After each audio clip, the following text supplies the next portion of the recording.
Hi, you're watching the news with me. I'm Deepavali Hazra. These are the headlines at the top of 6 o'clock. The final National Register of Citizen list has been published today. Those whose names are on the list will remain citizens of India, and those who are not on the list will have to prove they are Indian. There were a total of 3.29 crore applicants of the NRC, out of which 19 lakh have been excluded from the list. Assam Police is on its toes to stop the spread of any false information in the state.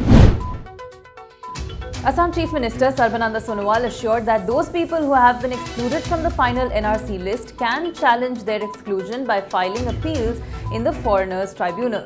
The window to do so has been extended to 120 days from 60. As long as their cases are sub judice, they will not be treated as foreigners. At least 575 young boys from Jammu and Kashmir joined the Army's Light Infantry Battalion today.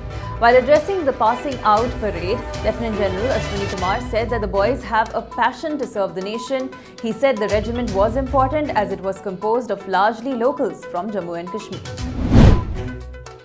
A day after Pakistan Prime Minister Imran Khan warned of a direct military confrontation with India, Pakistan seems to be toning down its war rhetoric.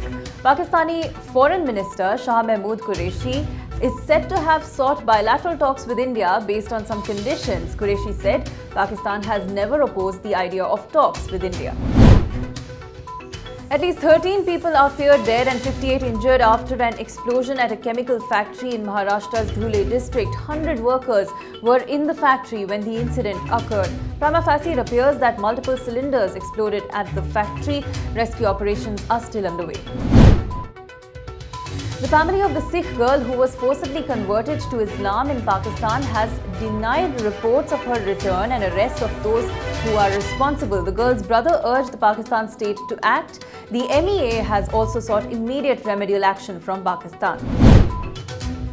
That's all for now. Stay tuned for more updates.